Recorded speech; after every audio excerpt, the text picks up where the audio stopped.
Hello everybody, welcome to another video regarding gaming stuff. I didn't know how to introduce this because I actually don't think I have ever done a video specifically on a console release or console reveal. I was planning, to be honest, to do this with the Switch when well, I don't know if it's going to be a Switch. We don't actually know. But the next console for Nintendo after the Switch. Because I'll be honest, I think that's going to be much more interesting than this. I don't think this is bad. It's just kind of curious because of the way PlayStation does its stuff, where it's like, okay, you have the Pro version and then you have the regular version. It's not going to, I think, limit games and libraries. If anything, it's just going to push, I guess, what the PS5 can do. I'm very curious. Actually, I don't even know if I am very curious. I have my suspicions as to what this console is capable of. It's short and sweet. This is a reveal trailer that's 1 minute long. However, there is what I can see is a technical presentation. I'm hoping that means we get to maybe deep dive on some of the specs if they don't show it here. I think they will show it here, but regardless, let's just click into this and see what it shows us. In 3, 2, 1, go. It looks relatively the same. It looks a lot like the Slim. Is that what that one's called? Is it gonna say like what it can do? They had to change something about it, like aesthetically, but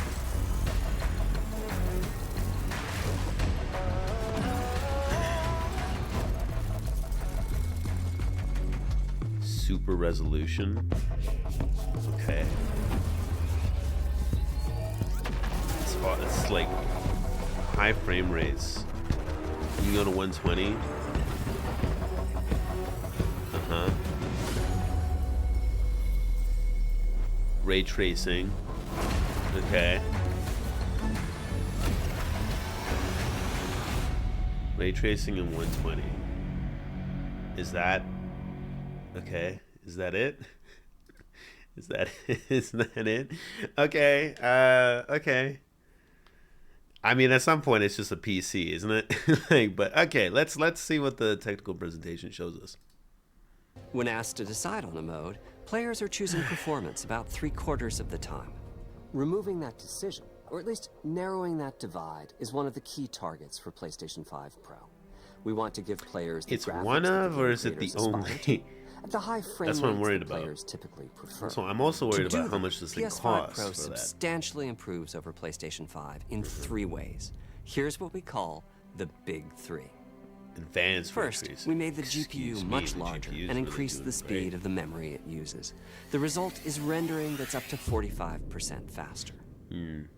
Second, we made major upgrades to the ray tracing, taking a streamlined and accelerated approach that allows calculation of the rays How much at is double this? or even triple the speeds of PlayStation 5. And finally, we added custom hardware for machine learning and an AI library called PlayStation Spectral Super Resolution, or PSSR for short. PSSR analyzes the game images pixel by pixel and can add an extraordinary amount of detail, which boosts the effective resolution of the games.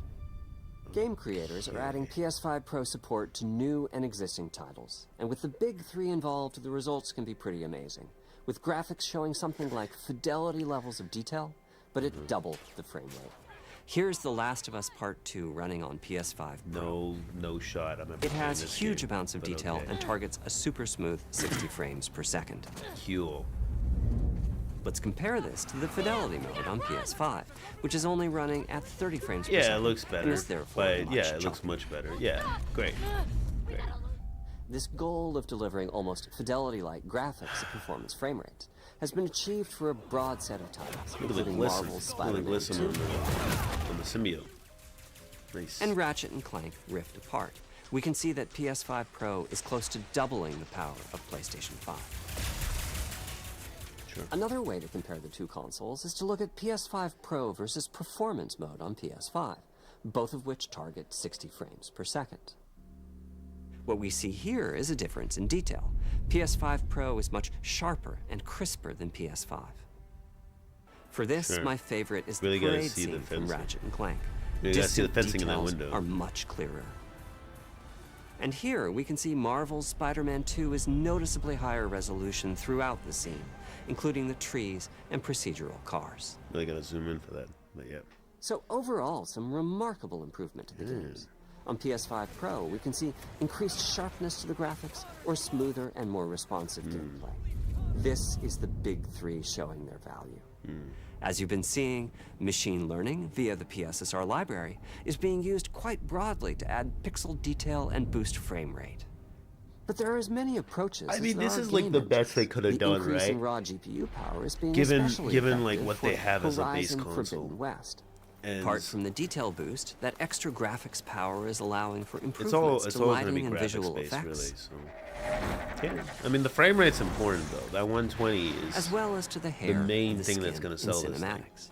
Open up, guys. Dwarf's orders. Good enough for me. Ray tracing is finding broad usage as well, particularly when the games are focused on higher frame rates. The faster hardware in PS5 Pro can make a real difference, allowing Gran Turismo 7 to add ray-traced reflections between the cars in gameplay, while continuing to support their targeted 60 frames per second. That boost in ray tracing is also delivering big wins for Hogwarts Legacy, Oh my god, this game, yeah. allowing not only for better reflections and a Reflections greater on the variety of floor, reflective on the surfaces, water. but also for further realism in the casting of shadows. To be fair, I didn't play this on the PlayStation. I hope so you've enjoyed this run-through of the technology behind PlayStation 5 Pro. regardless, Simply not put, a bad it's game. the most powerful console we've ever built, and a worthy addition to the PS5 family. Is that Let what me wrap this we up by need giving you a quick anymore? look I at don't a number know. of games running on the new console. All right, well. Are they gonna explain the price here? Don't let me hang it. Oh, the price is coming here. Hold on. Sorry, guys. I just want to cut to the thing I think I care about the most. Hopefully you guys care about the most, which is like, okay, what was different? We got that part, and then also, how much am I paying for that? Okay, 700. That's in USD. In CAD, because I'm Canadian, 650 was like 600, so it's like 750. Oh man, that's a price right there. Okay. All right. Yeah. Okay. Man, this is the weird conversation about consoles, huh? It's available in November 7th, so we're still like 2 months away. But yeah, very weird conversation about consoles here. I do think that the PlayStation 5 is the best high fidelity console you can get, because the only other option is the Xbox, and you're not getting anything good out of the Xbox that you can't just get out of a PC. The PlayStation, however, it's tried. It's done well. I think the PlayStation 5 is holding true to granted, I'm giving this console maybe more credit than other people would, because I never had a PlayStation, so this was my first one. So I enjoy the experience of playing exclusives that I never got a chance to play prior. And I will continue to do that with, especially a lot of Souls-likes, actually, which like Bloodborne, and not Souls-like, but just like Souls games with Bloodborne and Demon Souls and stuff. But also, I want to play Ashura at some point, and I want to play. I mean, you could do emulators for that for sure, but regardless, yeah. And then the exclusives they've come out with eventually. I mean, it's done all right. It's done all right. I mean, we are far away from like the golden ages of like PlayStation 2, PlayStation 4, Xbox 360. I mean, nowadays having a console is a big decision, when most people would probably just rock a PC. But I do appreciate that at least, they have them. I don't know what you would even do for the PlayStation 6, and I don't think there's much to do. Part of me was really thinking that would they do like, I don't know, you can up the resolution, and I'm like, no, you wouldn't. The most important thing would be frame rate.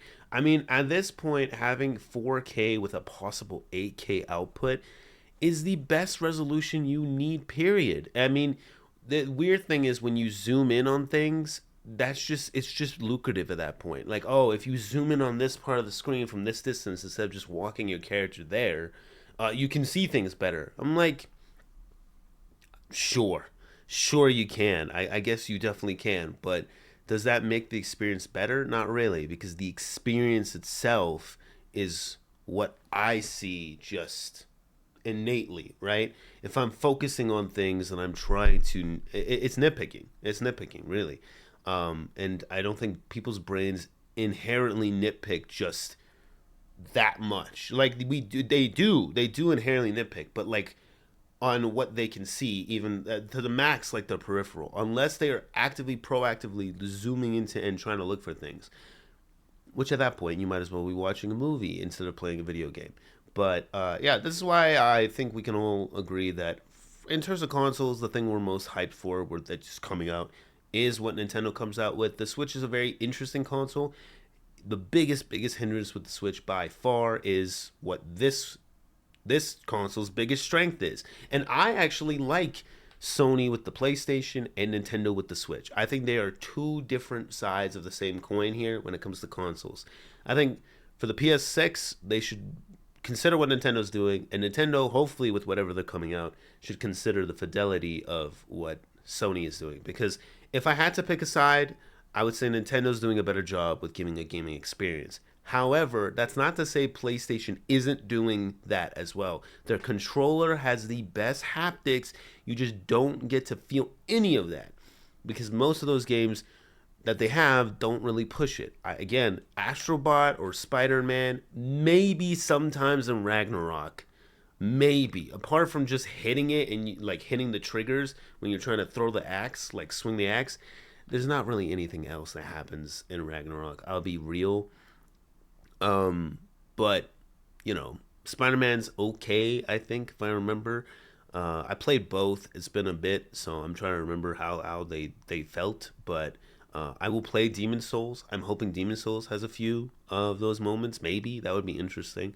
I know Elden Ring has some vibrations. That was cool. You know, a little bit of shivering when like Melania shows up. It's cool. You know that. I mean, I played it on PC, but my controller is still, you know, it's adapted because Steam. But yeah,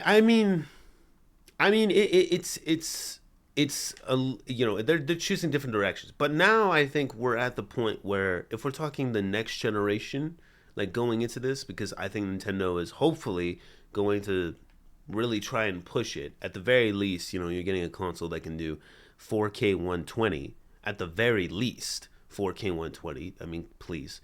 Then yeah, I mean, you can only, you know, do both at that point. You can only really do both because let's be honest, the Switch is super convenient, but obviously it doesn't have, you know, they do complexity with like their little gimmick party games for the controller, the Joy Cons, but you're not getting anything like what Sony can do with their controller and then also Sony's graphics. So, but honestly, like you give PlayStation more credit than just visuals, but the problem is their games are not providing that. So, we're in a little bit of a weird spot there. But regardless, let me know down below what your thoughts are on the console stuff going on. I don't see it as a console war. I know Xbox is trying to come back.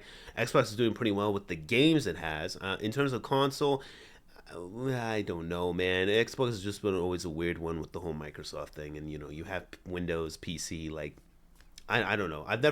I tried being an Xbox guy. I had a 360. It didn't really work out. And I kind of just was like, yeah. I mean, the 360 was the peak of Xbox, guaranteed. But at the same time, I'm also kind of like, I don't really care too much if Xbox succeeds, you know, with a massive comeback, great. If they don't, I mean, whatever. PlayStation is doing great. PlayStation seems like it's doing fine. It's doing fine. It's not doing bad by any means. And Nintendo is probably the one I'm anticipating the most. I'm a Nintendo kid, but at the same time, I love gaming in general. But Nintendo just because of what potentially how far they could go I'm curious. Like, do they try and match close to this? Not the Pro, the regular PS5, but who knows? Who knows what they'll come up with? I'm excited. If you guys are excited to see more console stuff in the future for me to react to and to give my thoughts on, then please like, subscribe, and I will catch you guys in the next one. Hope you guys have a good day. Take care, peace, and goodbye.